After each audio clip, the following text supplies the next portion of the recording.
Congratulations, you completed the Pratama Vinyasa Karma 108 asana sequence. For the level 1 participants, this is the end of the Nithyananda Yoga session today. Thank you all for joining. The next Acharya will join soon and take over the next segment. For the level 2 and 3 participants, we are now going to continue the Dvitiya Vinyasa Krama with 200 more asanas. Starting off with Yathasana Ishtasana.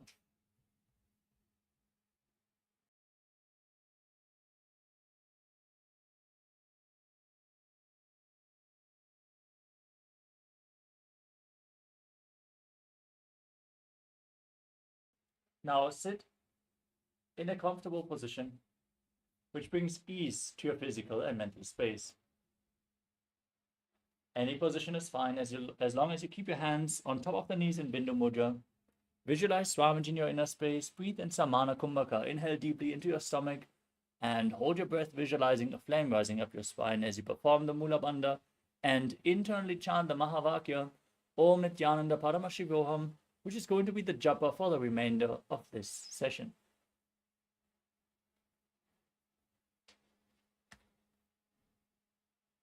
पर्यङ्कं तत्समाख्यातं यथसंसं यथा स्थितिः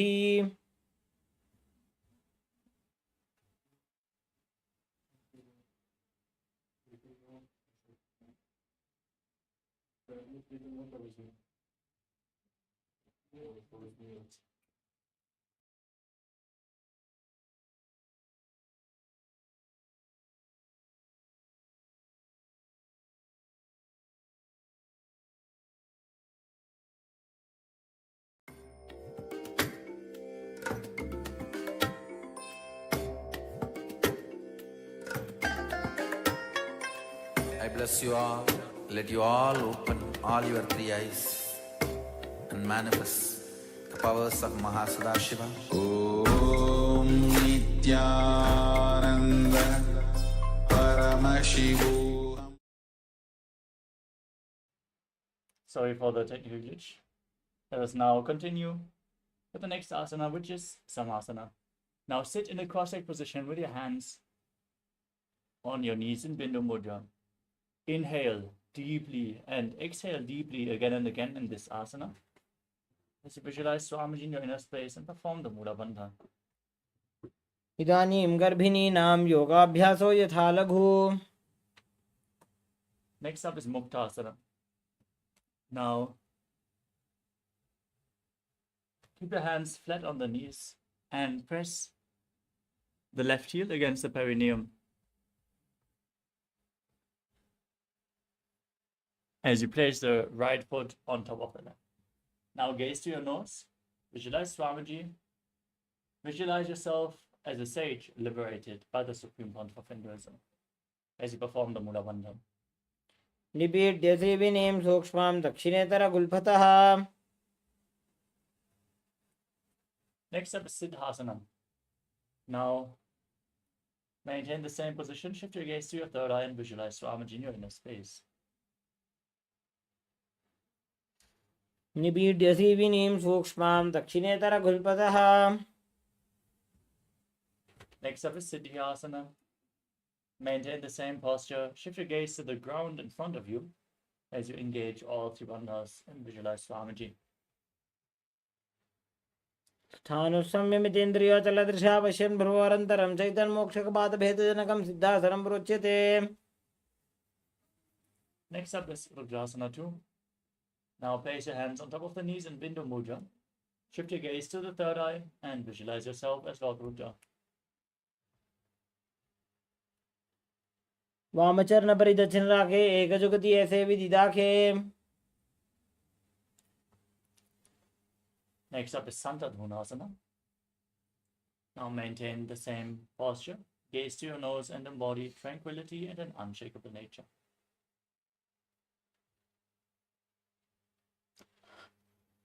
आसन की गुण मन की चंचलता meet. Now cup your palms in front of the navel, resembling a lotus flower in Samputta Mudra. as you visualize Swamiji in your inner space in Siddhasana too. ऋजुकाय समासीन सिद्धासनमुदीरितं प्रसार्य भूपादौ तु दोर्भ्यामङ्गुष्ठमादरात्. Next up is Bandha Yoni Asana. Maintain your feet in the same posture and set the Sankalpa to manifest through the womb of creation. As you get ready to enter Shanmukhi Mudra, inhale deeply and then close your mouth with ring and little fingers, the nostrils with the middle fingers, the eyes with the index fingers, and your ears with your thumbs. ऋजुकाय समासीन स्वस्तिकं तत्प्रचक्षते. Next up is Virasana. Now place one foot on top of the opposite thigh and the other foot below the opposite thigh. Keep your hands on the knees in Bindu Mudra. Visualize yourself embodying the state and space of bravery, freedom. एकं पादमथैकस्मिन् विन्यस्योरुणि संस्थितः इतरस्मिन् स्थिता चोरं वीरासनमुदीरितम्. Next up is Valmikasana. Maintain the same posture, gaze to your third eye and visualize Sage Valmiki, the poet and author of Ramayana. डाबा पगगी बगदली पुनी एड़ी है जो ये. Next up is Droni Mudrasana. Now keep your hands flat on the knees. Maintain the same posture, gaze to your nose as you visualize the Yoni Mandala, the visual representation of Devi Paramashiva Shakti. डाबा पगगी बगदली पुनी एड़ी है जो ये. Now shift your gaze to your third eye. Maintain the visualization and your body posture otherwise in Yoni Asana. वामपाद की बगदली जाही माहिली core. Next up is Padmasana 3. Now keep the soles of the feet together and interlock your fingers around the toes. Pull your feet in towards your perineum. As you push the knees down to the ground, gaze to your nose and engage Uddiyana Bandha and Mula Bandha as you visualize yourself as Lord Veerabhadra. योन्यासनं परपतेन योगं योगफलेनिलम्. Next up is Aghorasana. Keep the heels against the perineum and gaze up towards your third eye as you cover your mouth with your right hand. Close the left nostril, inhale through the right, close both nostrils, hold your breath, exhale through the left, and then inhale through the left, hold your breath, and exhale through the right, alternatingly again and again in Abhyanta Kumbhaka. As you press your tongue upwards, lead the tongue along the nasal tract, if you can, in Kechari Mudra, all the way to your third eye, as you visualize yourself as an Aghori. पूर्व को हो भिश्रिका जोई वाही विधि जोगी जैसो जी. Next up is Kanari Pavasana. With your toes together, heels apart, lean forward and down and place your elbows on the heels. Rest your chin on your hands as you gaze to your nose, exhale all the way.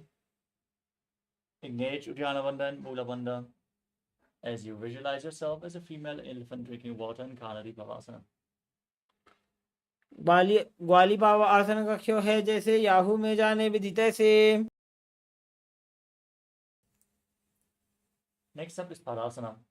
With your knees raised, the soles of the feet together, bring your arms underneath the legs and interlock them in front of your body as you raise your feet off the ground. Gaze to your nose and visualize Swamiji in your inner space. ततोर्ध्वम्बरे च येद्वायुं मृदुनिश्वास संयुतम्. Next up is Gopi Chandasana. As you interlock your fingers around the toes, lift your feet up against your chest, heels against your chest, and the chin down on your hands. As you gaze to the nose, embody the state and space of a king.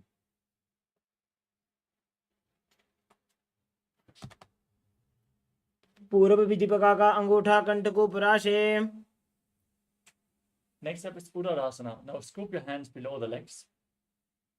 And interlock your fingers around the toes as you raise them up in front of your chest. Place your head on the soles of the feet as you gaze to your nose and visualize your body free from any defects. द्वौ पगतली संपुटटाने उभयहस्तकरयोर्दहिताने. Next up is Vishishtasana. Now raise your feet even higher in front of your face. Keep interlocked fingers in front of your forehead as you visualize yourself excelling in everything. द्वौ पगतली जोड़ी संपुट करे. Next up is Pujasana. Now raise your legs up over top of your shoulder. Bend your elbows to interlock your fingers around your neck. Visualize yourself as a cobra as you do so. शिरासनं तु विज्ञेयं कक्षासनमतः परं ग्रीवासनं च परमं भुजासनमिहोच्यते. Next up is Kalyanasana. Now with your legs over top of the shoulder, bend your elbows to reach behind your back and interlock your fingers if you can. Gaze to your nose and visualize yourself as a beautiful, auspicious goddess. वामपादं चितेर्मूलं सन्न्यस्य धरणीतले. Next up is Sankatasana. Now stack your knees and place the top of the left foot flat on the mat as you sit on the left heel. Keep the right heel at the left hip. Place your hands on top of opposite knees as you gaze in Vaishnavi Mudra without focusing on any external object. As you visualize yourself as an elegant swan, breathe in Ujjayi Pranayama. Make an ocean-like sound with your mouth. वामपादं चितेर्मूलं सन्न्यस्य धरणीतले. Now bring the left foot outside the hip, sit on the ground as you place both hands on the top knee. Visualize a cow in your inner space and perform Uddiyana Bandha and Mula Bandha and Dhenukasana. अनुषागिनकर पंचडं प्रशीलिन्दकल्यम्नीं. Next up is Machandasana. Now place the right foot onto the left thigh and the left foot on the right knee. Bring your left arm behind your back and reach for the right thigh. Hold onto the left thigh with the right hand and twist your body. Gaze to your third eye as you visualize Swamiji in your inner space. वामजङ्गपरदक्षिणटाने वामहस्तपृष्ठीयसाने. Next up is Machandasana 2. Now untwist your spine, hold onto the big toes and Prana Mudra. As you lean forward and down, place your forehead on the ground with your navel touching your heels. As you visualize Swamiji in your inner space. प्रथमजी मनोचरणसुयोजी वामजङ्गपरिराखेसोजी. Next up is Guru Asana. Now interlock your fingers in Padusha Mudra and place them on the top knee. Engage all the bandhas and visualize Swamiji, your Guru, in Guru Asana. ऊर्मूलैतरपादस्य कनिष्काप्रदेशगुल्फं संस्थाप्य. Now repeat Sankatasana on the other side. Place your right foot flat on the mat and sit on the right heel as you stack the left knee over top. Keep your hands on opposite knees as you visualize yourself as an elegant swan. वामपादं चितेर्मूलं सन्न्यस्य धरणीतले. Now slide the right heel outside the hip, sit on the ground. Place your hands on the top knee. Engage Uddiyana Bandha and Mula Bandha as you visualize a cow in Dhenukasana. अनुषागिनकर पंचडं प्रशीलिन्दकल्यम्नीं. Now repeat Machandasana. Place the left foot on the right thigh and the right foot on the left knee. Gaze to your third eye. As you twist your spine, bring your right arm behind. Hold on to opposite thighs and twist your body even further as you visualize Swamiji in your inner space. वामजङ्गपरदक्षिणटाने वामहस्तपृष्ठीयसाने. Now hold on to the big toes and lean forward and down in Machandasana 2 as you visualize Swamiji. प्रथम जी मनोचरण जो जी वामचंग परिराकेशो जी. Rise up, interlock your fingers, place them on the top knee as you engage all three bandhas and visualize your Guru Swamiji in Guru Asana. ऊर्मूलेतरपादस्य कनिष्ठिका प्रदेशगुल्भं संस्थाप्य. Next up is Pashasana. Now place your feet flat and keep the knees raised against your chest. Hold on to opposite knees with your hands and pull them against your chest. As you gaze to your third eye, visualize Swamiji in your inner space and breathe in Ujjayi Pranayama. पादतले भूमो निधाय जानन्युरुषि निधाय. From the same posture, now hold on to opposite wrists with your hands. Bring your chin down on the knees. Press your tongue up in Kechari Mudra. As you gaze to your nose, visualize Swamiji in your inner space in Bodha Shukrasana.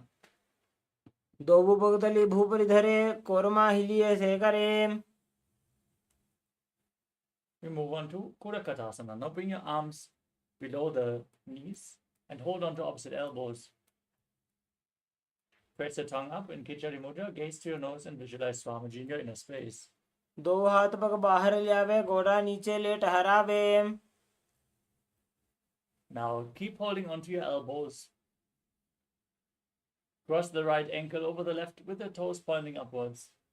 Gaze to your nose as you visualize the great sage and Maharishi Sumati in Sumati Asana. मूलद्वारी धरती परिठाने डावा पग परि दक्षपद आने. Next up is Dandasana. Extend your legs forward. Keep the toes pointing up. Knees straight. Interlock your fingers and raise them up above your head with the wrists pointing outwards. Keep your elbows straight and gaze to your nose. As you engage all three bandhas, press your tongue up in Kechari Mudra and visualize Swamiji in your inner space. इदानीं गर्भिणीनां योगाभ्यासो यथा लघु. Next up is Arambhasana. As you keep your legs extended, lean forward and down, hold onto the big toes in Prana Mudra. Bring your head down as low as you can as you start performing Nadi Shodhana. Inhale through one nostril and exhale through the other alternatingly without the support of your hands. Lead the prana along the Kundali. Clean Pida and Ida and Pingala, the main nadis, through this practice. Balance your in and exhalation through the nostrils as you visualize Swamiji in your inner space in Arambhasana. दो पग मिले वापस हरी पगा का अंगूठा पकड़ी लीला टकोरा लगावे. Next up is Bidukasana. Now separate your feet and raise your knees up slightly as you bring your arms below the shins and hold on to the soles of the feet from the outside. Gaze up towards your third eye, visualize Swamiji as you breathe in Ujjayi Pranayama and perform the Mula Bandha.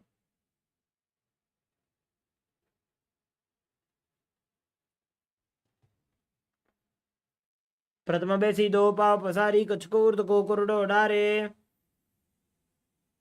Next up is Jalandhari Pavasana. Now join the soles of the feet in front. Keep your legs extended.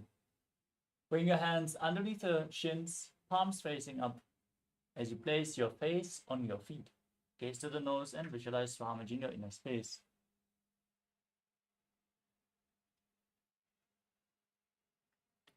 दो एड़ी मैली के दीजे हाथ पसारी.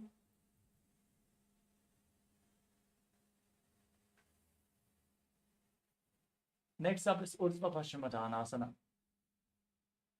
As you keep one leg extended, bring the other leg behind your neck. Lean forward and down. Hold onto the front foot with both hands.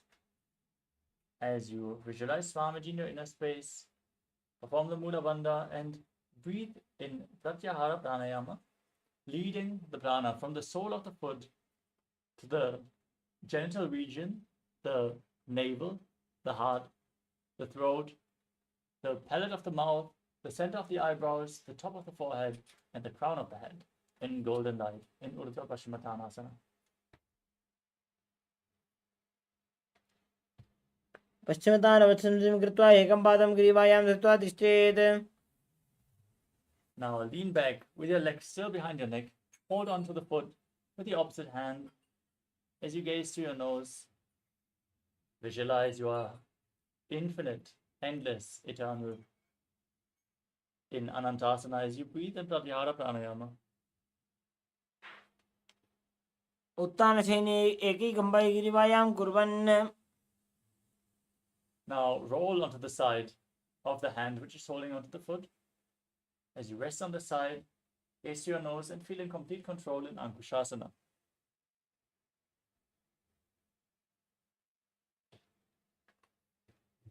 उत्तानशयने एकैकं गिरिवायां विन्यस्य. Next up is Purushasana.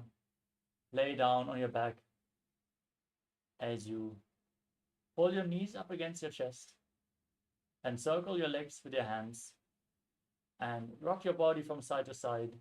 Visualize the prana flowing upwards in Pratyahara Pranayama as you visualize Swamiji in your inner space.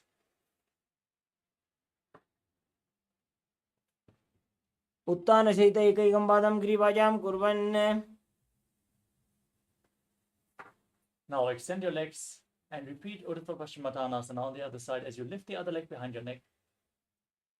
Lean forward and down and hold onto the front foot with both hands, visualizing Swamiji in your inner space and focusing on the upward flowing prana.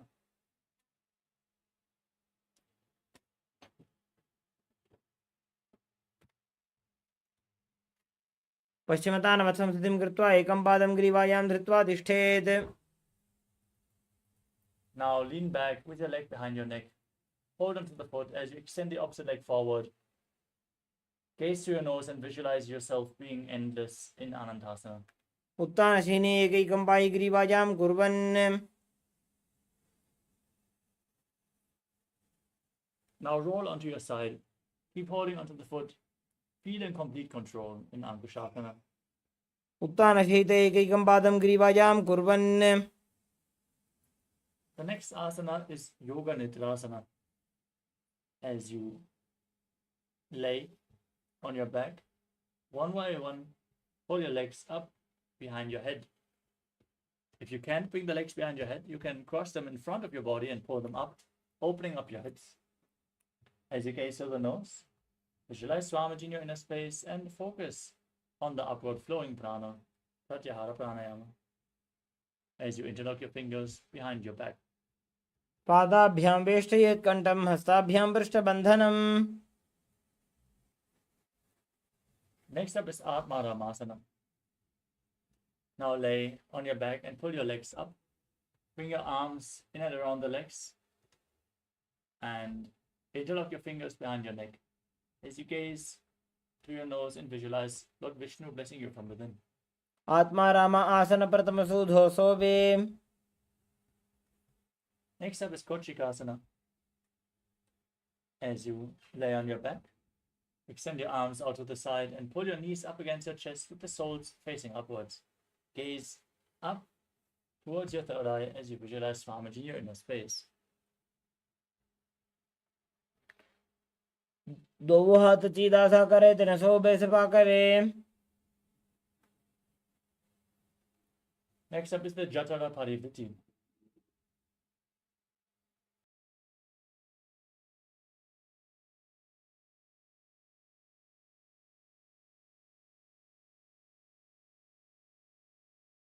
Keep your arms extended to the side and pull your knees against your chest. This is the neutral posture. From this posture, we are going to perform 3 steps. Now drop one knee to the side.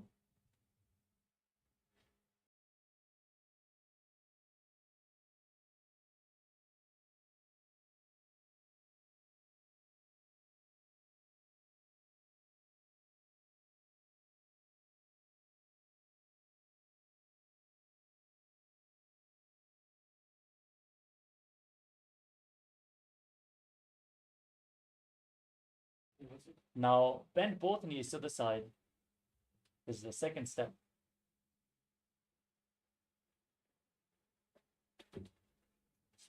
Now extend both legs to the side. That is the third step. Gaze in the opposite direction from the feet as you hold onto the toes. Now come back to the center. Drop the other knee to the side, extend the opposite leg down. Step 1. Bend both knees to the side. Step 2. Extend both legs to the side. Step 3. Gaze away from the feet and hold the toes as you visualize Swamiji. परिवृत्ति कुक्षि भागे त्रिधा हि परिकीर्तितः बद्धकोणं सुप्तकोणम् ऊर्ध्वकोणमथापि च. Now lay on your back with your feet flat, knees raised. Hold your ankles and push your hips up as you tuck your chin to the chest, lock your throat, and engage the perineal floor. Breathe in Mocha Kumbhaka. Keep the throat lock engaged as you exhale. As you gaze through your nose, visualize yourself as sturdy as a bridge in Dvipadapitam. प्रतिक्रियायुतं द्वन्द्वपीठस्तर्पबलप्रदं गर्भिणीनां दुर्बलानाम् इति Gargi जगादनु. Now bring your hands over your shoulders, fingers pointing towards your feet as you lift your entire body off the ground. Visualize yourself as sturdy as stone furniture as you breathe calmly through your nose in Sahajra Kumbhaka. उत्तानशेन मस्तदलाभ्यां भूमिं वष्टभ्य.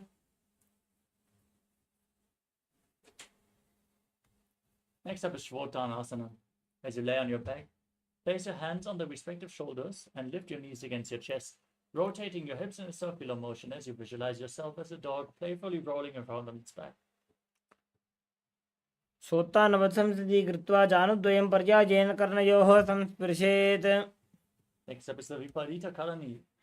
Keep your arms flat on the mat and raise your legs up, the toes pointing upwards, and then move your hips in a circular motion as you visualize Swamiji in your inner space. शवच्छरीरं संस्थाप्य जानुनी सम्मील्य नाभौ वाणिज्य. Now stop the movement of your legs. Be sturdy in Viparita Karani too as you visualize Swamiji in your inner space. करणी विपरीताख्या सर्वाधिव्याधिनाशिनी नित्यम् अभ्यासयुक्तस्य जाटराग्निविवर्धनी. Next up is Langalasana. Now bring your feet over top of your head, toes down on the ground, and interlock your fingers behind, placing your hands flat on the mat.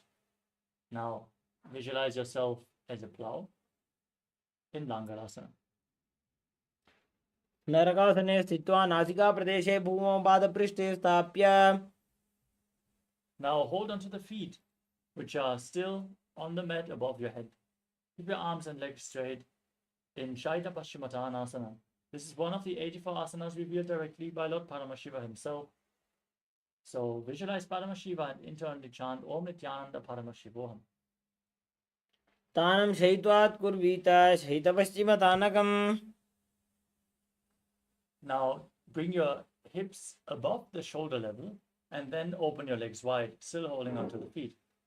Now visualize Swamiji in your inner space and breathe in Mudra Kumbhaka in Supta Konasana. परिवृत्ति कुक्षि भागे त्रिधा हि परिकीर्तितः बद्धकोणं सुप्तकोणम् ऊर्ध्वकोणमथापि च. Next up is Chakrasana. Join your feet back together and hold onto your ankles as you roll onto your back. Keep your legs straight and visualize yourself as a chakra over here in Chakrasana. शवासनस्तद्वौ पादौ कुर्यान्मस्तकतः परौ व्युत्क्रमेण ततः शीघ्रमेतत् सर्वस्य साधनम्. Next up is Supta Prasarita Bharangushtasana. Lay down on your back and raise your legs vertically. Hold onto the big toes and Prana Mudra. As you then open your legs wide to the side, visualize Swamiji in your inner space. उत्तानपादं क्रौञ्चं च मरीचिं वीरभद्रकं नटराजं त्रिकोणं च सुप्ताङ्गुष्ठप्रसारणे. Now join your feet back together above your body. Keep your arms and legs straight, holding onto the big toes and Prana Mudra as you visualize Swamiji in Supta Parangushtasana. उत्तानपादं क्रौञ्चं च मरीचिं वीरभद्रकं नटराजं त्रिकोणं च सुप्ताङ्गुष्ठप्रसारणे. Next up is Matsyasana. From Supta Parangushtasana, now cross your legs into Padmasana. Lay down flat on your back as you bring your arms over top of your head and hold on to opposite elbows. Gaze to your nose and visualize Matsya, the fish avatar of Lord Vishnu. मुक्तपद्मासनं कृत्वा उत्तानशयनं चरेत् कूर्पराभ्यां शिरो वेष्ट्या मत्स्यासनं तु रोगः. Next up is Paramashivoham. From the same posture, now place the backside of the right hand onto the left palm, with the palms facing up. As you gaze to the nose, visualize Lord Rama in your inner space. प्रथम करे पद्मासन आछे सुधो सोवे भूपरि पाछे. Next up is Sarvangasana. Now bring your hands to the lower back and then raise your knees and hips up, supporting your body with your hands, elbows on the ground. Keep your legs in Padmasana, gaze through your nose and visualize Swamiji in your inner space in Sarvangasana.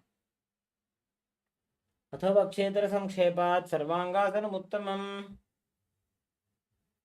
Now lower your body down. Extend your legs and then place one foot onto the opposite thigh.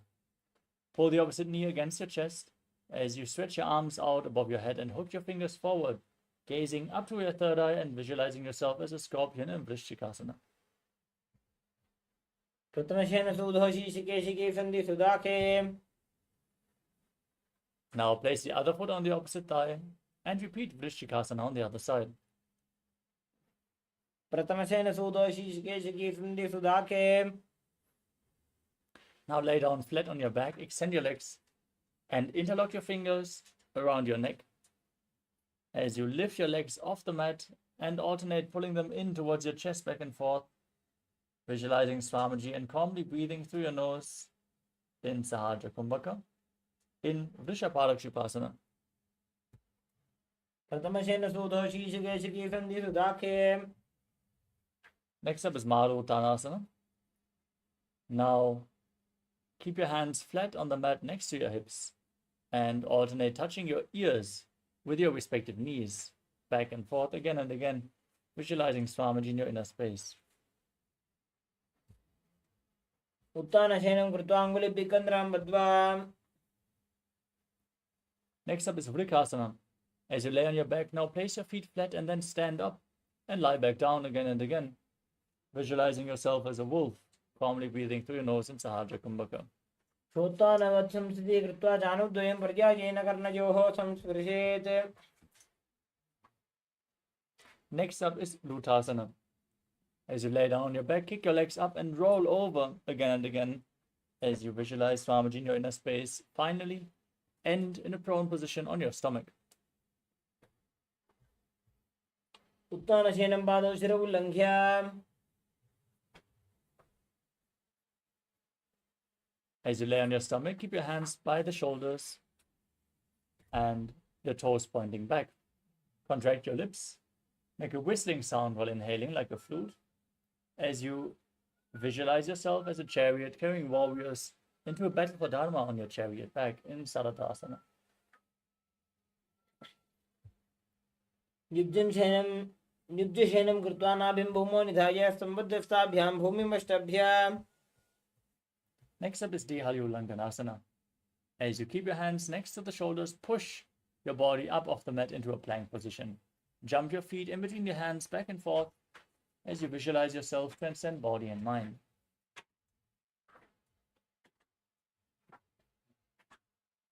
हस्तद्वयं बद्ध्वा तन्मध्ये चरणद्वयम् उड्डानैव बहिरानीय. Next up is Jatyasana. As you stand on the mat, lean forward and down and place your hands flat on the mat.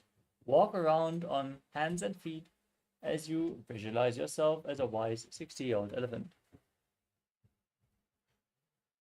अथ जात्यासनं वक्ष्ये येन जातिस्मरो भवेत्. Next up is Lolitika Karana. Now stand in Arimandi posture, heels together, toes pointing outwards and your knees slightly bent. Raise your elbows and bend them, rotating your arms around your chest. Lean back and rotate your head in all directions.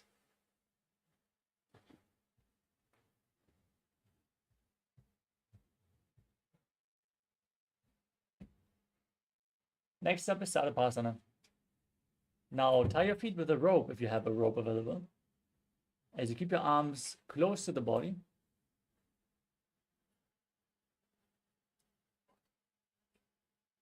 And visualize your Kundalini Devi is raising and curling upwards around your body.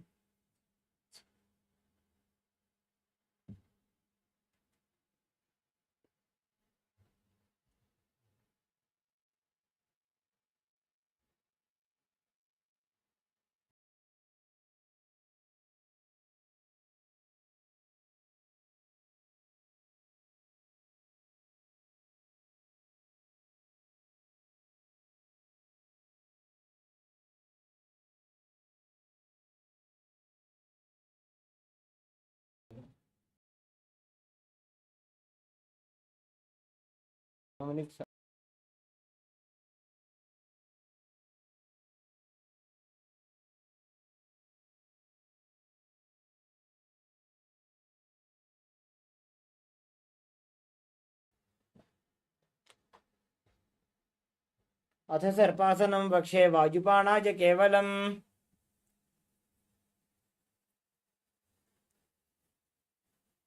Many yogis spend the whole night in this asana, awakening their Kundalini Shakti.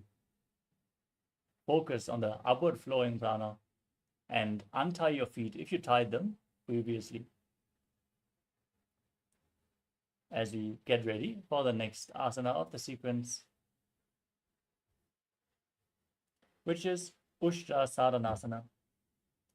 From a standing position, now lean forward and down and hold on to the big toes as you step your feet onto your fingers and walk around on the mat, visualizing yourself as a camel. मुष्टिकनिष्ठिका प्रदेशेन भूमौ निधाय उपरि पादतले संस्थाप्य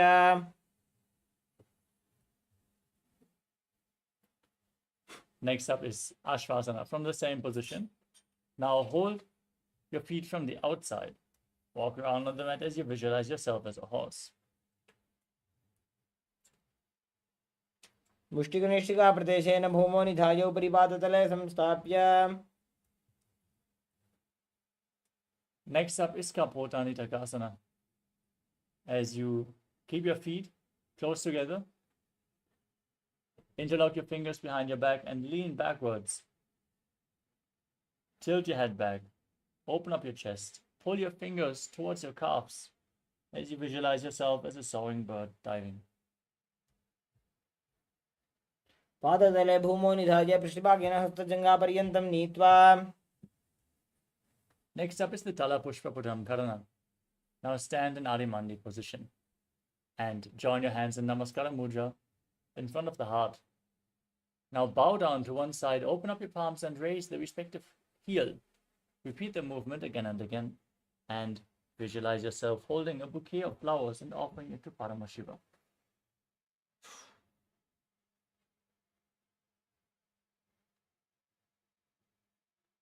The next asana is Khadgasana.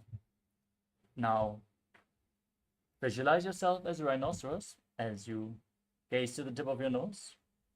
Then lay down on your stomach, jump your feet up towards your hands and stand with your hands in Namaskara Mudra resembling the horn of the rhinoceros. आसनं कृत्वा पादतलाभ्यां भूमिं धृत्वा उत्तिष्ठेत् Next up is the Uttanottanam. Now hold weights. If you want to intensify this asana, then sit down all the way or as low as you can and stand back up. Gaze to your nose and visualize Swamiji in your inner space. पुनः पुनः उत्थातव्यम् असितव्यम् इति उत्थानोत्थानं भवति. Next up is Musalasana. Now raise your arms up above your head and jump repeatedly as you visualize yourself as a mace. सरलं स्थित्वा ऊर्ध्वं बाहु नजेत् वारं वारम् उड्डानं कृत्वा Next up is Ucheshakasana. Now hold one foot and pull it up against your chest as you sit down and stand back up with the other leg, alternating on both sides again and again. As you gaze to your nose and visualize Swamiji in your inner space. एकैकं पादतलं कुक्षौ निधाय तिष्ठेत् उत्शीर्षकं भवति. Next up is Parshvajanu Karana. Now keep the toes of one foot pointing outward and the respective knee bend as you raise the other knee up towards your chest and circle your leg with your arm. Keep the hand in a fist and place the other hand on the respective inner thigh.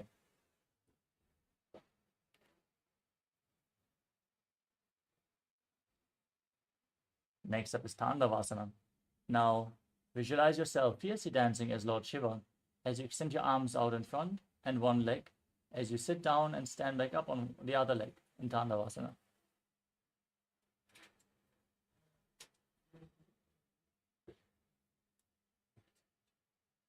एकेन पादेन स्थातव्यं ताण्डवासनं भवति.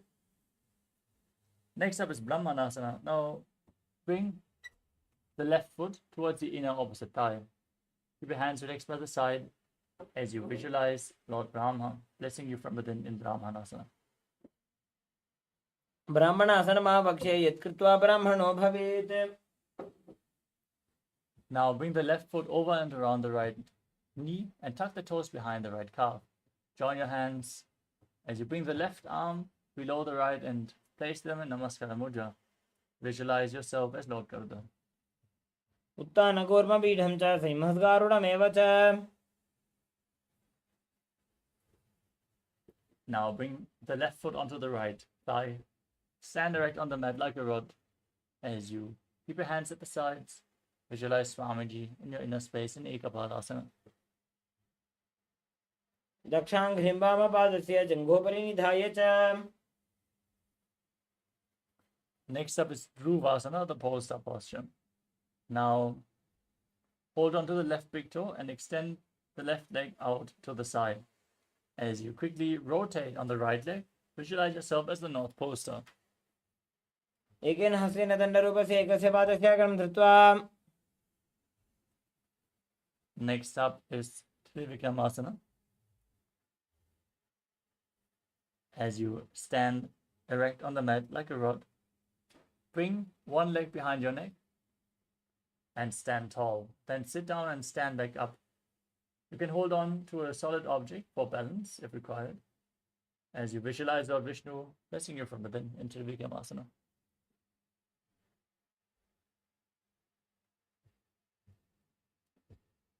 ग्रीवायां पादं संस्थाप्य स्थातव्यम् उत्थातव्यं त्रिविक्रमासनं भवति.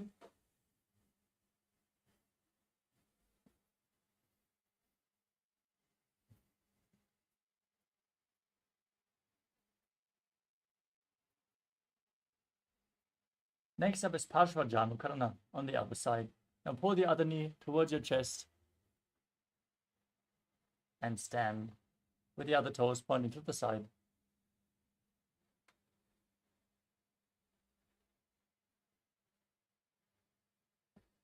Now visualize yourself fiercely dancing as Lord Shiva as you extend the other leg and both your arms and sit down and stand back up in Tandavasana. एकेन पादेन स्थातव्यं ताण्डवासनं भवति. Now repeat Brahmanasana on the other side. Bring the other foot towards the inner opposite thigh. Stand erect on the mat like a rod. Keep the hands by the side and visualize Lord Brahma. ब्राह्मणासनमावक्षे यत्कृत्वा ब्राह्मणो भवेत्.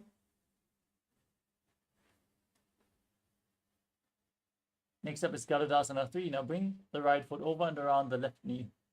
Tuck the toe behind and intertwine your arms as you visualize yourself as Lord Garuda. उत्तानकूर्मपीठं च सिंहस्गारुडमेव च. Next up is Ekapadasana on the other side. Bring the right foot onto the left thigh, hands by the side. Visualize Swamiji. दक्षाङ्घ्रिं वामपादस्य जङ्घोपरि निधाय च.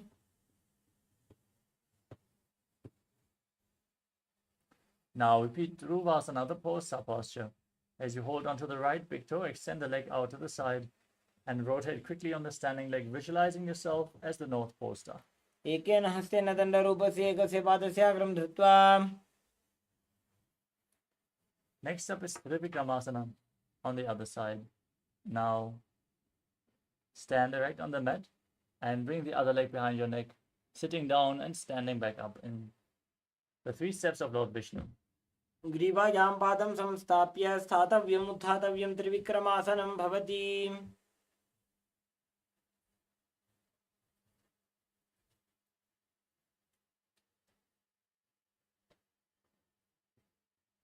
Next up is Samanakakarana. As you stand on the mat,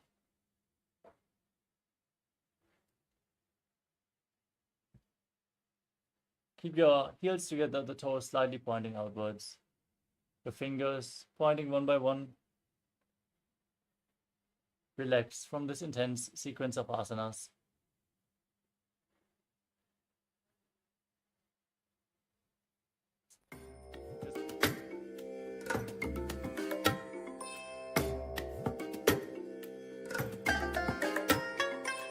I bless you all. Let you all open all your 3 eyes and manifest the powers of Mahasada Shiva. Yes, with this, we enter into the final 100 asanas of this sequence. Starting off with Godak Anjali Asana. Now, visualize Sage Godaknath as you squat down and bring your arms in between the legs, interlocking the fingers and bringing the finger lock towards your navel. Breathe in Jiva Chala Kumbhaka.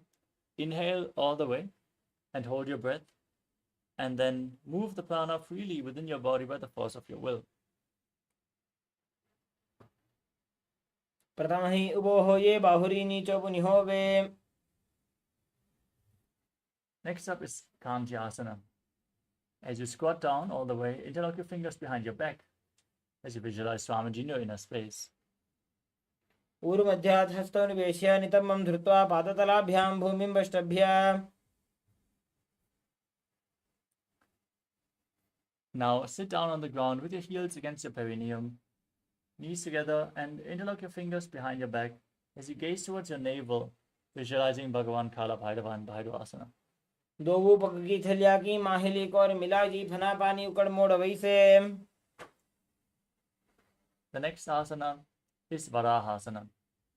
As you keep the heels together, toes apart, join your palms and bring them behind your head with the fingers pointing down in Anjali Mudra. As you visualize yourself as Varaha, the bow avatar of Lord Vishnu, gaze to your nose in Varahasana. पागदली की माहिली core मिलाई फना पानी उकड़ मोड़ वैसे. Next up is Pipitasana. Now hold onto the big toes in Prana Mudra and then raise your hips up to the same level as your knees. Visualize Swamiji as you perform the Mula Bandha.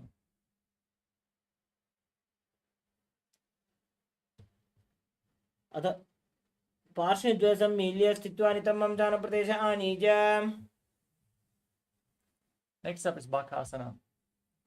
As you place your hands flat on the ground, shoulder width apart, bring your knees onto your arms towards your armpits. Lean forward, find balance, lift your feet off the ground, balance on your arms as you visualize yourself as a crow in Bakasana. हस्ताभ्यामवैम वष्टभ्य. Next up is Ashtanga Kapali Asana. As you keep your hands flat on the ground, your elbows on your arms, bring your head on the ground, and slowly raise your legs up and cross them into Padmasana. Gaze to your nose and visualize Swamiji in your inner space. आसन को गुण कपाला आछो होई. The next asana is Guptasana. Now sit in a kneeling posture with your hands on the knees, the heels outside the hips, the toes touching behind your body. Gaze to your nose. You're now sitting in the secret seat with Paramashiva and Guru. Visualize Paramashiva and internally chant Om Nithyananda Paramashivoham. जानूर्वोरन्तरे पादौ कृत्वा पादौ च गोपयेत्. Next up is Vrikshasana 2. Now place your hands flat on the ground and raise your legs up into a headstand. Into a handstand. You can lean against the wall for support if needed, or you can ask a partner to assist you. Everyone should perform this asana to purify all the 7 chakras. Now, visualize yourself as a tree with deep roots growing into the ground from your hands as you breathe calmly in Sahadra Kumbhaka. सप्तचक्रक्षालनाय vrikshasana विशेषकान्. Next up is Shiva Asana. From the handstand, now gaze up towards your third eye and visualize that Tejas energy is flowing towards your third eye, rejuvenating your body as you bring your feet together. दोवू पग जोड़ी माही Gulf मिलाए. Gently lower your body down. Keep your hands flat on the ground, shoulder width apart. As you lower your entire body down and push it back up again and again while visualizing yourself as a fish in Matsyasana 2. निब्जं शयनं कुरुपरो पार्श्वभागाय मूर्धकृत्य. Next up is Sarapasana 2. Now place your hands on your waist and lift your chest from left to right as you visualize and move your body like a snake. निब्जं शयनं कृत्वा हस्तौ नितम्बं संस्थाप्य पादौ दीघीकृत्य. Next up is Niralambanasana. Now bring your elbows on the ground in front. Bring your thumbs and little fingers together in Padma Mudra, the lotus mudra, as you rest your chin on your hands. Feel self-supported and completely independent. कराभ्यां पंकजं कृत्वा तिष्ठेत् कुर्परया सुधीः. Next up is Chaturasana. As you lay on your stomach, now place your hands flat on the mat and straighten your arms, pushing your chest up as you bend your knees and bring your feet up towards your upper back. Tilt your head back and visualize yourself as an umbrella protecting your guru from the sun rays. अर्ध्यासनं स्थित्वा हस्ततलाभ्यां भूमिं धृत्वा. Now bring your feet together, knees together, the feet flat. Sit on your heels. As you lean forward and down, extend your arms out in front, place your palms flat on the mat and your forehead on the ground. As you gaze to your nose and visualize yourself as Vajra, the weapon of Indra, symbolizing your indestructibility in Vajrasana. इदानीं गर्भिणीनां योगाभ्यासो यथा लघु. Next up is Meshasana. Now push your hips up into Gajasana position and alternate striking the ground with your hands as you visualize yourself as powerful as a ram. गजासनं संस्थितो एकैकं बाहुं भूमौ ताडयेत्. Next up is Ajasana. Now keep your hands flat on the ground and raise your legs up into a handstand. Move around on two hands, dancing as you visualize yourself as unborn, existing for all eternity. गजासनं संस्थितो पादद्वयं मन्त्रालये कृत्य.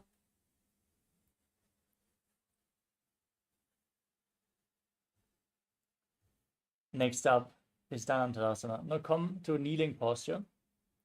Hold on to the big toes and pull them back towards your perineum. Then place your hands on your knees. Gaze to your nose and visualize Swamiji in your inner space as you breathe in Ujjayi Pranayama.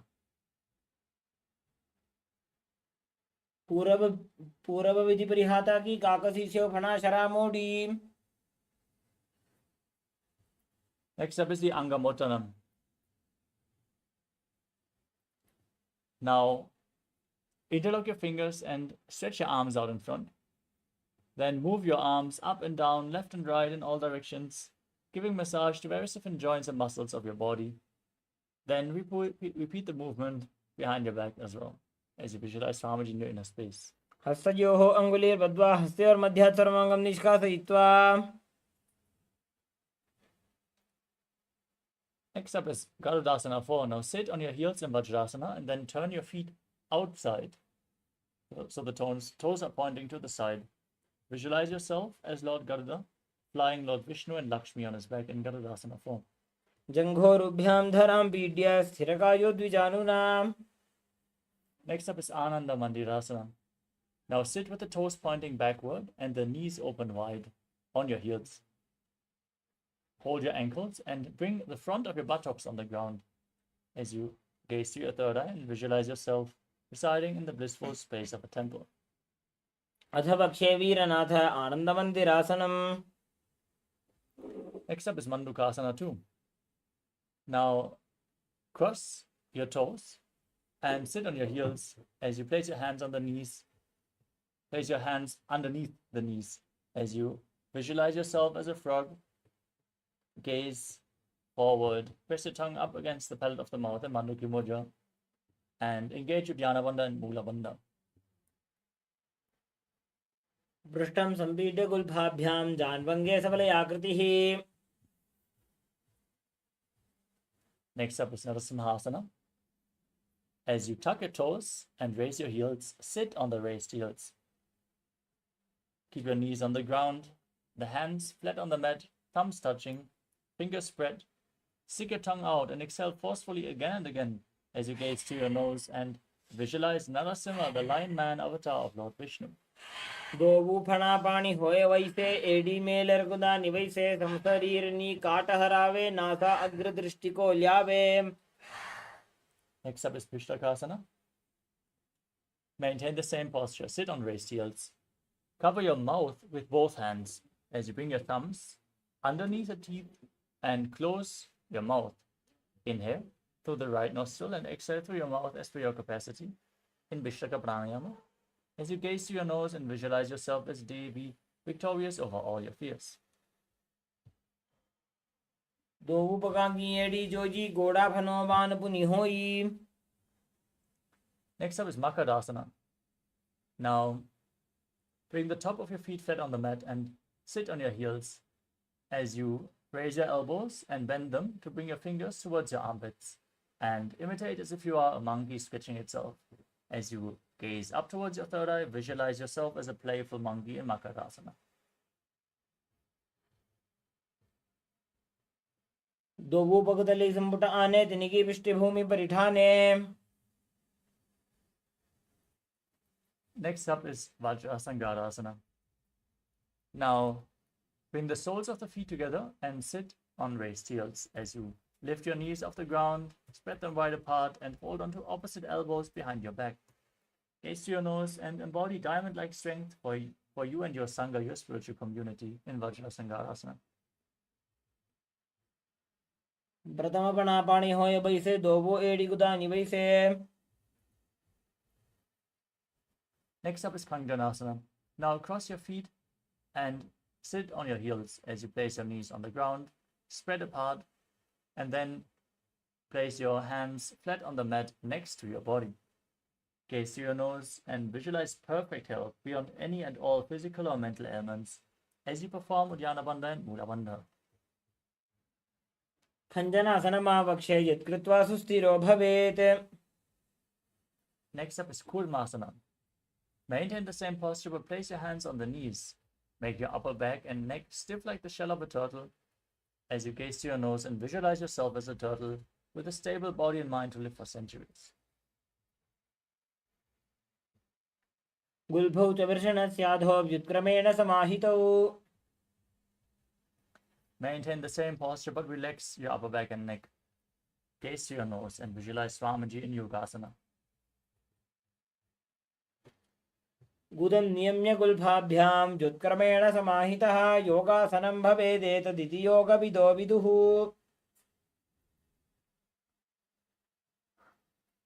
The next asana is Vijogasana. Now rise up onto your knees and cross your feet behind, placing the feet near the opposite knees. Now hold your calves with the fingers inside and your thumbs outside as you gaze up towards your third eye and visualize a space of eternal oneness, Advaita, with your Guru.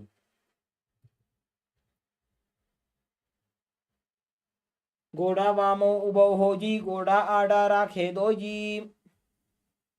Next up is Ushtrasana too. Now keep your feet flat and hold onto your ankles as you stand on your knees. Tilt your head back, lean backwards, and push your hips forward as you visualize yourself as a camel.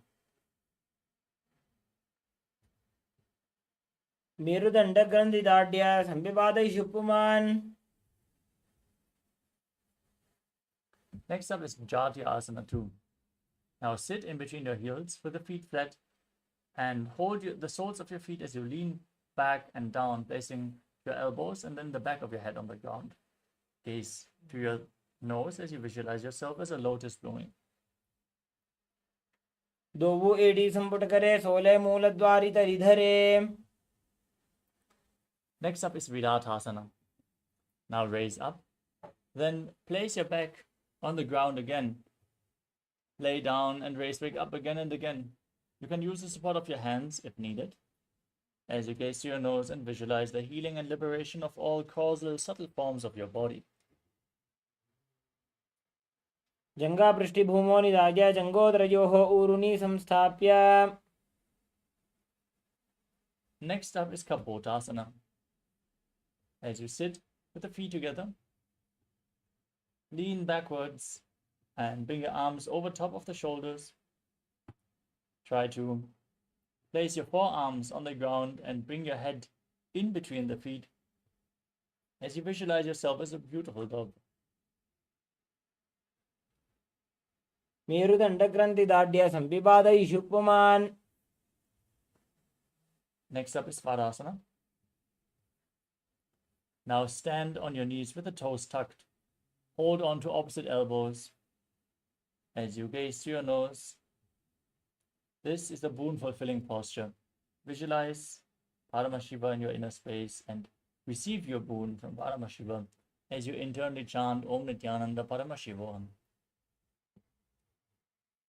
जानुनि भूमौ संस्थाप्य हस्ताभ्यां बाहु परस्परं धृत्वा. Next up is Varahasana 2. As you sit down on raised heels with the toes tucked, lean forward and down, place your forearms on the ground and rest your head on your hands.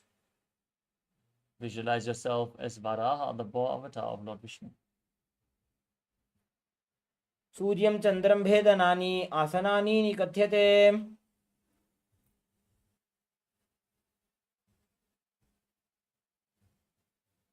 From this posture, keep your forearms on the ground, elbows shoulder width apart. Interlock your fingers and then place your head on the ground, support it with your hands and raise your hips, walk your feet forward, lift your legs off the ground into a headstand posture. Gaze to your nose and visualize yourself as a lob tree in Mundasana. अधो मुण्डासनं वक्षे सर्वेषां प्राणिनां सुखम्. Gently lower your body down. Come to a kneeling posture with your feet flat.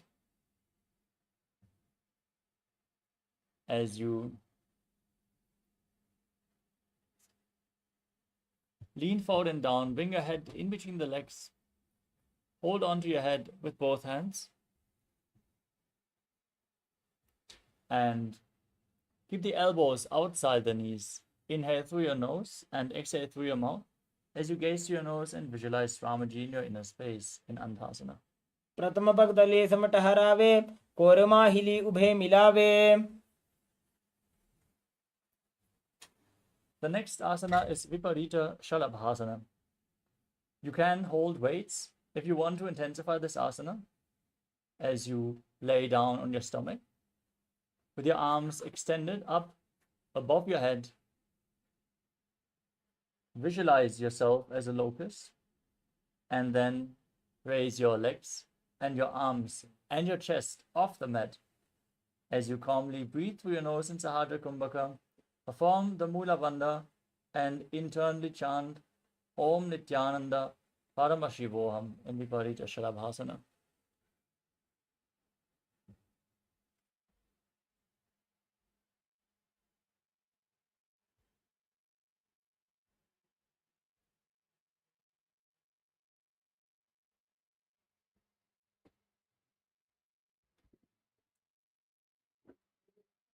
The next asana is Kapalasana. Now keep your hands flat on the ground next to your hips. As you place your forehead on the ground, lift your legs up together and visualize a skull representing the mind with purified thoughts and the strong will to attain enlightenment. कपालं भूमौ निधाय ऊर्ध्वं पादौ नयेत् कपालासनं भवति.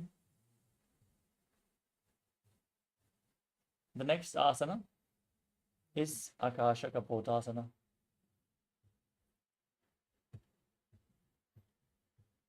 With your arms flat on the ground, raise your hips up and bring your feet over top of your head, placing your feet on the ground if you can. Now visualize yourself as a free and open dove. उष्ट्रासने स्थित्वा चरणौ भूमेरुत्थाप्य मस्तकोपरि नीत्वा. Now come to a kneeling posture. As you lean forward and down, place your forearms on the ground and bring your navel to the knees. Be sturdy and visualize yourself as a sparrow in Chatakasana. कूर्मपर्यन्तौ हस्तौ धरामोष्टभ्याम्. The next asana is Vrishchikasana 2. Now, keep your forearms on the ground and lift your hips up. Kick your legs up and bring them over your body. Balance as you visualize yourself as a scorpion. विच्छेप पुच्छ प्रतिमां ग्रीवार्ष्णे धृत्वा स्वशीर्षे चिबुकं विधार्य कौ. Next up is Vrishasana. Now sit on the right heel and bring the left foot outside the hip. Keep the left toes pointing to the side as you visualize yourself as a bull. Forcefully inhale through your nose. Hold your breath for a short while and then again exhale slowly through the nose as you gaze in Vaishnavi Mudra. याम्य गुल्फे पादमूले वामभागे पदेतरम्.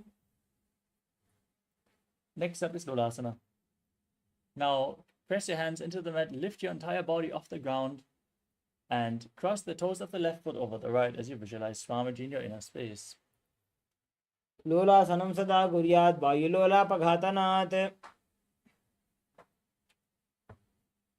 Now place your perineum onto the left heel and keep the right toes outside the hip. Visualize yourself as a bull in Vrishasana, the bull posture.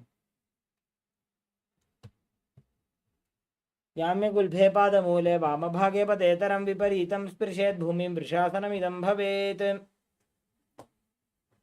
Next up is Balagunasana. Now tuck the toes of the left foot and sit on the left heel. Place the right foot flat with the knee raised. Keep your hands on respective knees. Visualize Balaguna High, one of the 84 siddhas in your inner space. आसन को गुण जल विकार जागी. Now rise up and squat down, bringing your arms in and around the legs, holding on to the ankles from the outside as you visualize yourself as the entire planet. पादतले भूमौ संस्थाप्य जानुमध्ये गुरुपरौ स्थाप्य. Now tuck the right toes, sit on the right heel. Repeat Balagunasana on the other side. आसन को गुण जल विकार जागी. Next up is Utkatasana. Bring the feet in, sit on the raised heels. Hold weights if you want to intensify this asana as you place your hands on the knees. Keep your knees together and visualize Swamiji in your inner space. युजास्पिजोस्ति यत ऊर्वजानु यत्रासने पादतलद्वयोपरि. Next up is Vajrasangarasana 2.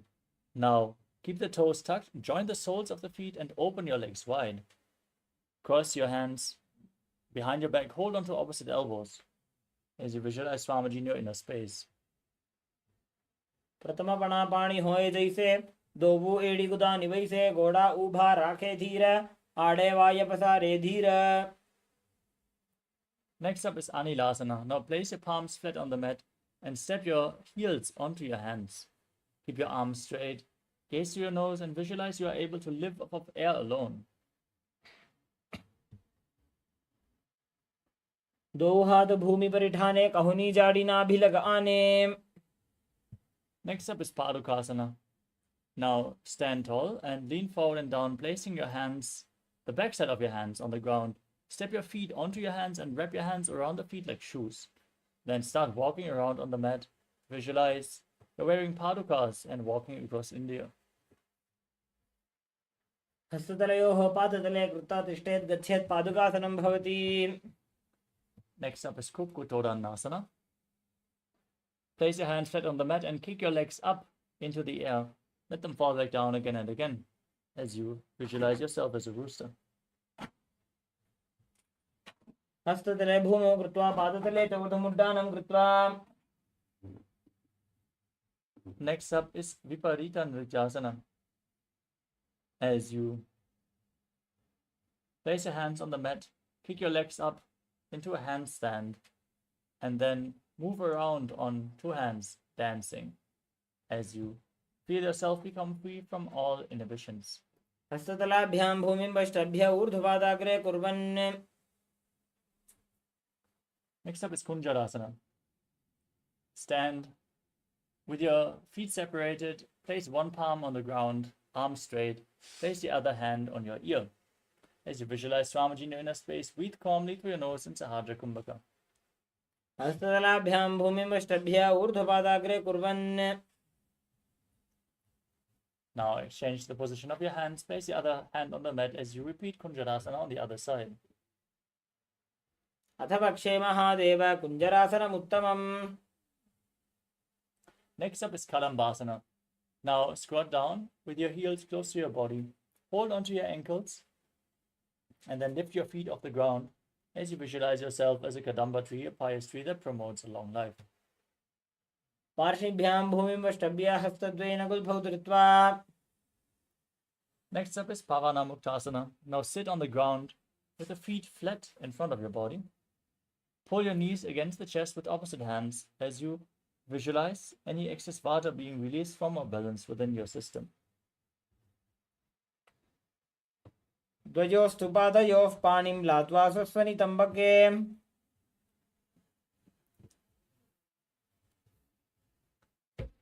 The next asana is Chakorasana. Now lift one leg behind your neck, extend the opposite leg forward, place the hands on the ground, and then lift your entire body off the ground.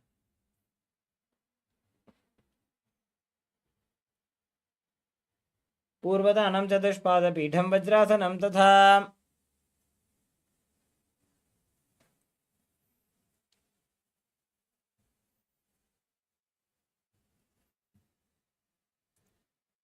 Next up is Dhanurasana 2. Now interlock your fingers around the big toes in Prana Mudra. Keep one leg straight and pull the other foot towards your ear as you visualize yourself as a bow in Dhanurasana 2. पादाङ्गुष्ठौ तु पाणिभ्यां गृहीत्वा श्रवणावधि धनुराकर्षकाकृष्टं धनुरासनमीरितम्. Next up is Ashtavakrasana. Now bring one leg over the respective shoulder and cross the other foot over top. As you lean forward and down, extend the legs to the side. Balance on your arms as you visualize yourself as a flying crane. वासिष्ठमथ कौण्डिन्यमूर्धकुक्कुटमेव च.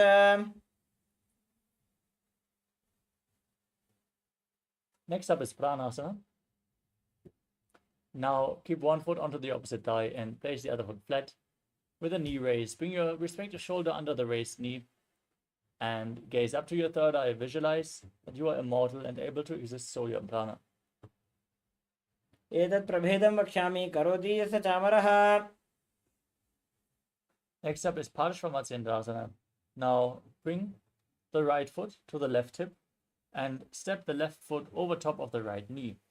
Twist your right elbow around the raised knee as you gaze to your third eye and visualize Sage Matsyendranath, the master of Hatha Yoga. Try to interlock your fingers behind your back as you perform the Mula Bandha. पार्श्वाभ्यां धृत्यते यास्तु पार्श्वमत्स्येन्द्रमुत्तमम्. Now repeat Chakorasana on the other side. Raise the other leg behind your neck. Lift your entire body off the ground as you keep the opposite leg extended. पूर्वतानं चतुष्पादपीठं वज्रासनं तथा.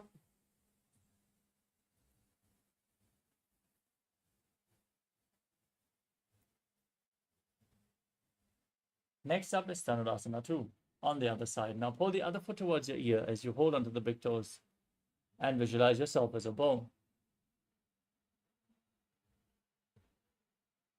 पादाङ्गुष्ठौ तु पाणिभ्यां गृहीत्वा श्रवणावधि धनुराकर्षकाकृष्टं धनुरासनमीरितम्.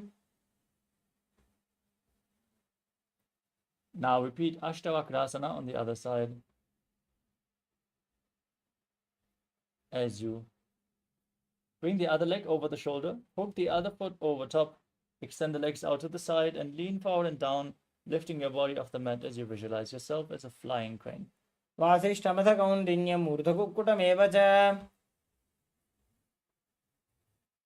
Now repeat Pranasana on the other side. Bring your shoulder underneath the raised knee. Gaze up and visualize that you are immortal and able to exist solely from prana. एतत् प्रभेदं वक्ष्यामि करोति यस्य चामरः. Next up is Parshvamatyendrasana on the other side. Now bring the left foot at the right hip. Step the right knee over top. Twist your left shoulder around the raised knee. Bring the arm below and interlock your fingers behind your back as you gaze up and visualize Sage Matsyendranath, the master of Hatha Yoga. पार्श्वाभ्यां धृत्यते यास्तु पार्श्वमत्स्येन्द्रमुत्तमम्. Next up is Ardha Paschimottanasana. As you keep one leg extended forward, press your perineum with one heel. Lean forward and down and hold onto the front foot with both hands as you visualize Swamiji in your inner space. एकं पादं प्रसार्य एकं पादस्य पार्श्वनासीवनी सम्पीड्य. Next up is Kranchasana. Now bring the left foot outside the hip, hold on to the right foot with both hands and extend it up in front of your face. Keep the knees straight as you visualize yourself as a crane.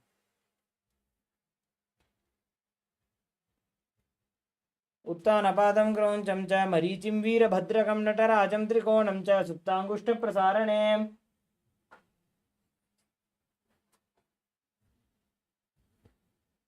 Now repeat Ardha Paschimottanasana on the other side. Press your perineum with the other heel. Keep the opposite foot extended forward as you lean forward and down, visualizing Swamiji in your inner space.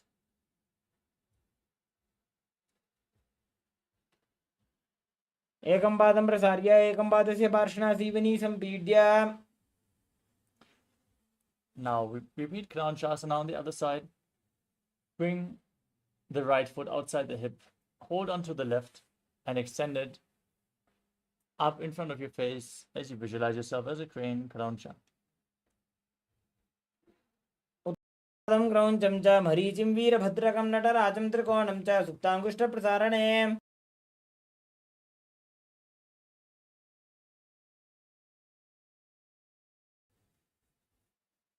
Next up is Swastikasana. Now place your feet in between the thighs and calves in a cross-legged posture as you gaze through your nose and keep your hands on the knees. Embody peace, well-being, good fortune, and prosperity as you visualize the swastika. जानुर्भोरन्तरे सम्यक् कृत्वा पादतले उभे. Next up is Godakshasana. Now maintain the same posture but cover your heels with your hands. Gaze to your nose as you visualize the great sage Godaknath, founder of the Natha Yoga Hindu Sampradaya. Perform Jalandhara Bandha and Mula Bandha as you do so. जानुर्भोरन्तरे पादौ उत्तानो व्यक्तसंस्थितौ गुल्फौ छाच्छाद्य हस्ताभ्याम् उत्तानाभ्यां प्रयत्नतः. Next up is Bhagasana 2. Now place the left heel against the perineum and the right foot onto the left thigh. Gaze up towards your third eye and visualize Swamiji. Meditate on Arihanta, the Enlightened One. वामपार्श्वमुकुतं संस्थाप्य दक्षाङ्घ्रिवामजघने.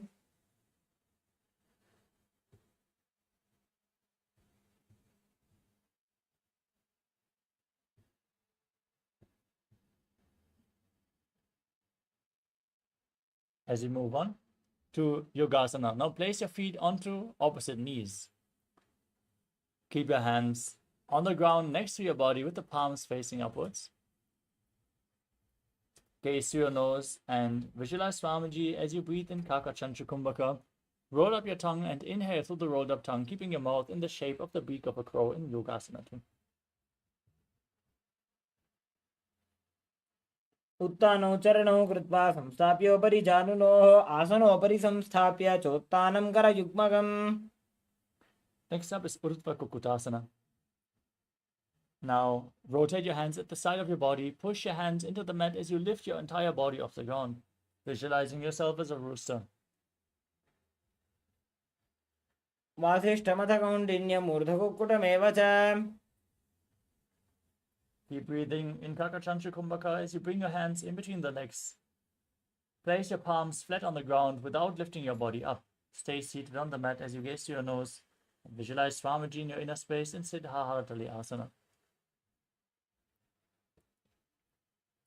प्रथम पद्मासन को करे हस्तुतो वो गोडासन दिदरे. Now lift your entire body off the ground. Balance on your arms as you gaze to your nose and visualize yourself as an elegant swan in Hamsasana. Kukkutasana स्थित्वा स्कन्दपर्यन्तं ऊरूनि नीत्वा.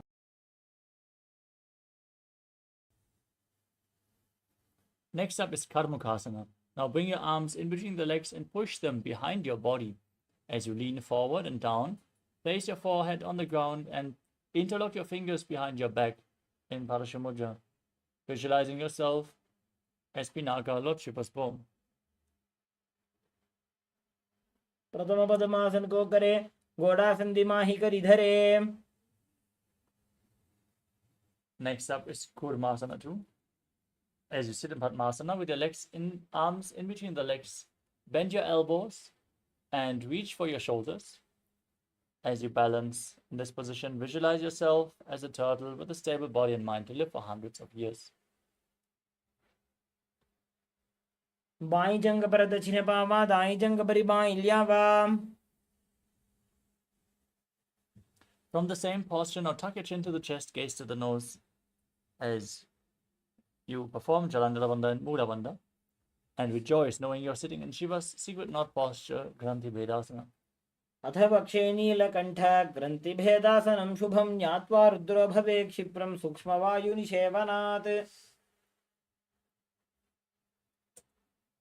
Next up is Uttana Kurmasana. Now roll onto your back. Keep holding onto your shoulders as you gaze to your nose.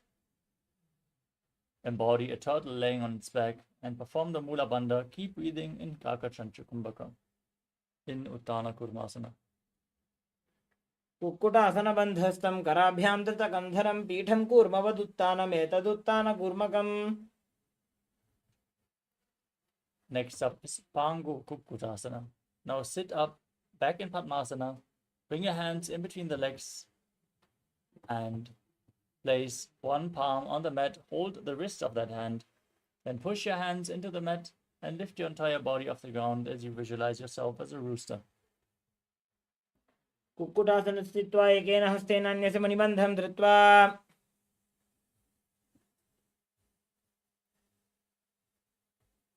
Now place the other hand on the mat. Repeat Pangu Kukkutasana on the other side as you visualize yourself as a rooster. Kukkutasana स्थित्वा एकेन हस्तेन अन्यस्य मणिबन्धं धृत्वा. Next up is Grudrasana. Sitting in Padmasana, now place your elbows down on your toes. Interlock your fingers and place your chin on your hands, pressing your thumbs against your throat. Visualize that you have gone beyond all greed and covetous. जानूर्भोरन्तरे पादौ उत्तानो व्यक्तसंस्थितौ गुल्फौ छाच्छाद्य हस्ताभ्याम् उत्तानाभ्यां प्रयत्नतः कण्ठसङ्कोचनं कृत्वा नासाग्रमवलोकयेत् गोरक्षासनमित्याहुर्योगीनां सिद्धिकारणम्. Next up is Padmasana 3. As you sit in Padmasana, place the back side of one hand into the other palm, both the palms facing up in your lap. Gaze to your nose. Visualize Swamiji in your inner space. Breathe in Kakachancha Kumbhaka as you engage all three bandhas, Mahamudra Bandha. उत्तानौ चरणौ विधाय विधिवत् शक्तिस्थितौ योगिरात्. Now place your hands on your knees. Gaze to your nose. Visualize Paramashiva in your inner space and internally chant Om Nithyananda Paramashivoham as you engage the Mula Bandha in Padmasana form. एतत् पद्मासनं कुर्यात् प्राणवायुप्रसिद्धये शुभासनं सदा ध्यायेत् पूरयित्वा पुनः पुनः पूर्वमूले वामपादं पुनस्तद्दक्षिणं पदं वामोरे स्थापयित्वा च पद्मासनमिति स्मृतम्. Next up is Karmukasana 2. In Padmasana position, keep one hand on the respective knee and hook the other hand around the big toe in Prana Mudra. As you pull the elbow back, as if you're pulling a bowstring, rotate the big toe and visualize yourself as Pinaka, Lord Shiva's bow. Then repeat the movement on the other side in Karmukasana 2. अथान्यासनमावक्षे जोगपूरकरक्षणात् कृत्वा पद्मासनं पाद अङ्गुष्ठजङ्घयोस्थितं हस्तमेकं तु जङ्घाय कार्मुकं कूर्परोर्धकं पद्मासने समाधाय अङ्गुष्ठं परिधावयेत्. Next up is Karmukasana 3. Sitting in Padmasana. Now cross your arms behind your back. Hold on to the big toes in Prana Mudra. with index and middle fingers as you hold your little and ring fingers with your thumbs. Gaze to the tip of your nose. Visualize yourself as Lord Shiva's bow as you engage all three bandhas, Mahamudra Bandha, and breathe in Kakacham Chukumbaka. कार्मुकासनमाक्षित्य उदरे पूरयेत् सुखम् तदा वायुर्वसो याति कालेन सूक्ष्मवायुना कृत्वा पद्मासनं मन्त्री वेष्टयित्वा प्रधारयेत् करेण दक्षिणो नैव वामपादान्तिकं ततम्. Next up is Trividhasana. Now maintain the same posture. Shift your gaze up towards your third eye. Raise your chest as you visualize yourself as the action of Paramashiva's third eye, destroying anything you come across. ऊरुभ्यामुपरि स्थाप्य पादयुग्मं प्रयत्नतः दक्षिणं सव्यदेशे च सव्यं दक्षिणदेशके करद्वयं पृष्ठदेशे परिवर्त्य प्रयत्नतः पादाङ्गुष्ठयुगं सम्यक् कराभ्यां सन्निगृह्य च. Next up is Nagarasana. Keep your hands interlocked behind your back, holding onto the big toes, and then roll onto your back. Gaze to the tip of your nose. Visualize yourself as a snake and breathe calmly through your nose in Sahaja Kumbhaka.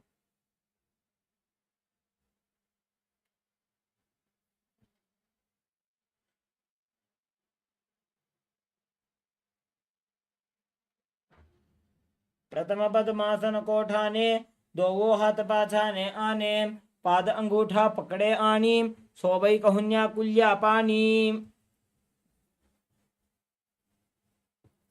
Next up is Kandukasana. Now, you can free your arms and legs and pull your knees against your chest. Hold on to opposite knees and pull them against your chest. Squeeze your body into a ball as you bring your chin to the knees. Breathe through your nose and perform the Mula Bandha. वेत्रासने स्थित्वा हस्तपादान् निष्कुष्य ऊर्ध्वं नजेत्. Next up is Urdhva Pavanasana. With your feet flat on the ground, laying on your back, interlock your fingers behind your neck. Gaze to the tip of your nose and visualize Swamiji in your inner space as you calmly breathe through your nose in Sahaja Kumbhaka. प्रथमे सूधो San करावे घोड़ा उभा राशि मिलावे गुल्फमा हिला अंगुष्ठ doji करे एक समेल रसोजी. Now bring your hands underneath the heels with the palms facing up. Step your feet onto your upturned palms. Push your hips up towards the sky. Engage the Mula Bandha, the root lock, and the Jalandhara Bandha, the throat lock, as you exhale, keeping the throat lock engaged in Mocha Kumbhaka, and visualize yourself as a powerful alpha ape in Marakata Pitasana. उत्तानसेनं पादतले उत्तानहस्तयोः स्थापयेत् पृष्ठभागमुत्रमजेत् मरकटपीठं भवति. Now raise your hips up and bring your hands to the lower back. Rest your body weight on your elbows as you straighten your legs, point your toes, gaze to your nose, and visualize Swamiji in Uttana Shiki Pitakasana. जङ्घूरुबलहीनश्चेत् उत्तानशिखिपीठकम् अप्रमत्तः प्रकुर्वीत भुक्तेः प्राग्विजितेन्द्रियः.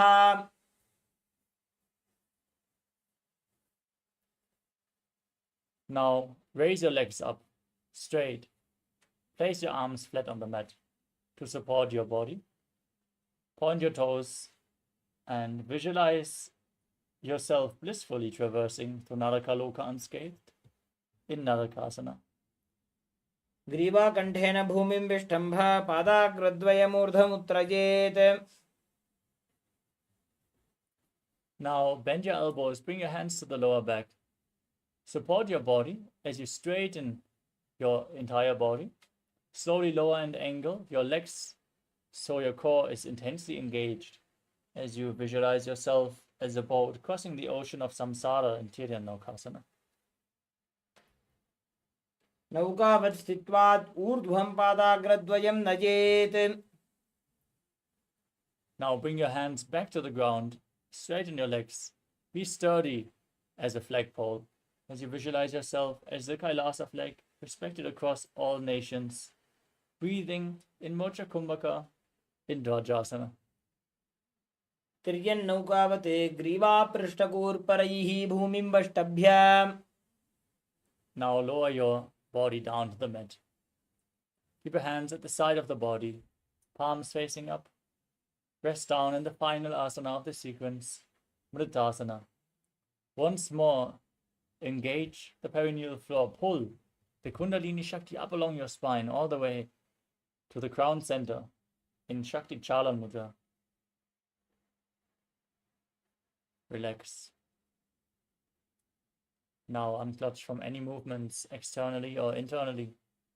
Be completely still as you visualize your body is dead.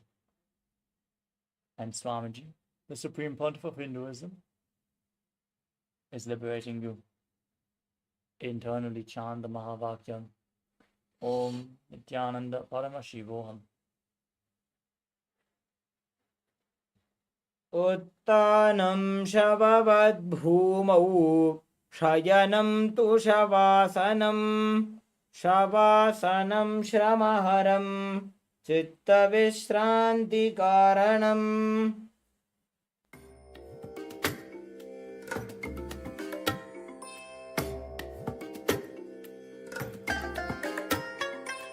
I bless you all. Let you all open all your three eyes and manifest the powers of Mahasadashiva. Om Nithyananda Paramashivoham. Om Nithyananda Paramashivoham. Om Nithyananda Paramashivoham. Nithyananda Paramashivoham. Om Nithyananda Paramashivoham. Om Nithyananda Paramashivoham. Om Nithyananda Paramashivoham. Om Nithyananda Paramashivoham. Om Nithyananda Paramashivoham. Om Nithyananda Paramashivoham.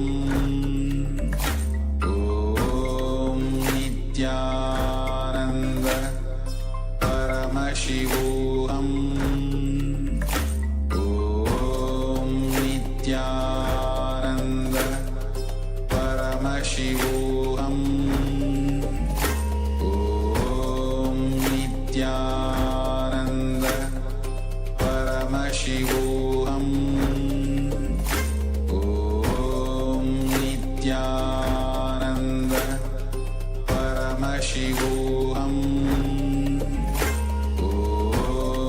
Nithyananda Paramashivoham. Om Nithyananda Paramashivoham.